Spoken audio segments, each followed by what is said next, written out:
Vamos a comenzar de una vez con una pregunta incómoda. Una pregunta que seguramente no le va a gustar a mucha gente.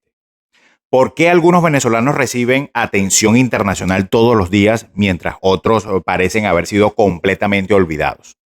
Según el balance más reciente de Foro Penal, actualmente permanecen aproximadamente 389 presos políticos en Venezuela.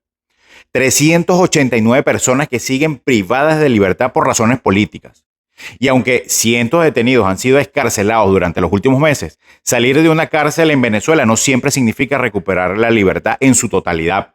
Muchos continúan bajo medidas cautelares, presentaciones obligatorias ante tribunales, prohibiciones de salida del país y restricciones que siguen condicionando sus vidas.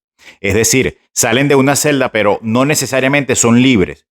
Y está bien que se hable de ellos. Está bien que existan campañas internacionales. Está bien que organismos de derechos humanos, gobiernos y dirigentes políticos exijan su libertad. Eso es completamente entendible. Pero ahora hagamos otra pregunta. ¿Qué ocurre con los venezolanos que hoy permanecen detenidos dentro del sistema migratorio estadounidense? Al 4 de abril de este año, ICE mantenía más de 60.000 personas detenidas en sus centros de reclusión. Y según los datos disponibles, más del 70% de esos detenidos no tenían condenas criminales. No existe una cifra pública actualizada que permita saber exactamente cuántos venezolanos forman parte de ese grupo. Aquí no manejan los números de esa forma. Pero sabemos que son miles de venezolanos que han pasado por el sistema migratorio. Usted dígame si conoce a alguien o no que haya pasado por alguna situación de estas en este momento. Y sabemos que muchos llegaron huyendo precisamente de la realidad venezolana. Por eso considero que la pregunta es válida. ¿Por qué unos venezolanos presos reciben atención internacional permanente y otros parecen desaparecer completamente del debate? ¿Por qué escuchamos declaraciones constantes sobre los presos políticos en Venezuela, pero rara vez o nunca escuchamos a dirigentes venezolanos hablar con la misma intensidad sobre los venezolanos detenidos en Estados Unidos? No estoy diciendo que ambas situaciones sean iguales, no lo son. Una prisión política y una detención migratoria son cosas diferentes, pero ambas tienen algo en común. Hay venezolanos privados de libertad injustamente y ambos grupos merecen atención. Ahora bien, hay otro elemento que pocas veces se discute. Muchos de estos venezolanos detenidos por el sistema migratorio no permanecen años en centro de detención. Muchos terminan siendo deportados. Y allí surge otra pregunta. ¿Qué ocurre con ellos después? Porque una vez que el avión aterriza en Caracas pareciera que desaparecen del debate público. ¿Quién hace seguimiento a esos venezolanos? ¿Quién verifica si logran rehacer sus vidas? ¿Quién comprueba si encontraron trabajos? ¿Quién evalúa las consecuencias reales de regresar al mismo país que un día decidieron abandonar? Porque muchos de ellos no emigraron por capricho. Salieron huyendo de la inseguridad, de la persecución política, de la falta de oportunidades o simplemente buscando una vida mejor para sus familias. Y una vez que regresan, pareciera que dejan de existir para quienes antes hablaban de ellos. Obviamente no tengo las respuestas, pero creo que son preguntas que merecen ser formuladas. Y aquí aparece otra interrogante inevitable. ¿Existe temor de incomodar a Washington? ¿Existe temor de cuestionar políticas migratorias impulsadas por Donald Trump? ¿Existe un costo político para quienes decidan levantar la voz por estos venezolanos? Son preguntas legítimas, porque los derechos humanos deberían ser universales y la libertad no debería depender del color político del gobierno que administra la cárcel. Mientras tanto, en el escenario internacional, Donald Trump anunció lo que presenta como una pausa importante en la guerra con Irán. Después de semanas de tensión, amenazas, bombardeos y temores sobre una escalada regional, el mundo parece respirar momentáneamente con algo más de tranquilidad. Desde Washington se habla de un acuerdo preliminar, una reducción importante de las tensiones y la posibilidad de normalizar nuevamente el flujo de petróleo en la región. Pero desde Irán el mensaje ha sido mucho más cauteloso. Las autoridades iraníes han insistido en que todavía existen asuntos pendientes y que aún quedan detalles por resolver. Es decir, mientras Trump habla del final de la guerra, en Teherán todavía hablan de una etapa de transición.